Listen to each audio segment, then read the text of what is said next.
Everyone, তোমরা সবাই কেমন আছো? আজকে আমার গলার ভয়েসটা একটু অন্যরকম লাগছে, তোমরা একটু মানিয়ে নিও। তো সকালেই কিন্তু আমি ফার্স্টে রান্নাটা কমপ্লিট করেছি, কারণ আমার ক্ষেত্রে রান্নাটা আগে হয় সকালে, তারপরে উঠোন ঝাড় দেওয়াটা। উঠোনটা ঝাড় দেওয়া হয়ে গেলে আমি কিন্তু আগের দিনের সৃজার যে জামা প্যান্টগুলো ছিল সেগুলো কিন্তু এখন রোদে দিচ্ছিলাম। করতে করতে কিছুটা আগে মেলে দিয়ে গেছিলাম, লাস্টে পুরোটা মেলে দিয়ে গেলাম।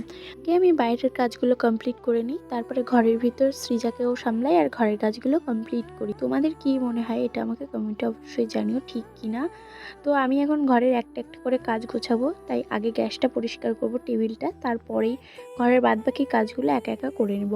কারণ ঘরের ভিতরে কাজ থাকলে আমি সব করতে পারবো, ওকে খেয়ালও রাখতে পারবো। যেগুলো কাঁচার জিনিস সেগুলো বাইরে রেখে আমি ঘরে গিয়ে বেডশিটটা চেঞ্জ করেছিলাম। সৃজার ওষুধগুলো খাইয়ে দিয়ে আজকে ওয়ার্ড্রপ ঘাঁটতে ঘাঁটতে আমি একটা জিনিস পেয়েছিলাম, যেটা হচ্ছে আমি সৃজার ষষ্ঠী পুজোতে পেয়েছিলাম। সবাই আমাকে এই ফুলটা এনে দেওয়ার কথা বলতো, তো আজকে সেটা আমি পেয়ে গেছি বলে আজকে কিন্তু আমি এটা টানাবো। সেটা হচ্ছে আমার পাখায়, কারণ এখন শীতকাল, পাখাটা চালাতে হয় না। আর ওইটা দেখে কিন্তু খুব মজা পাচ্ছিল, যেটা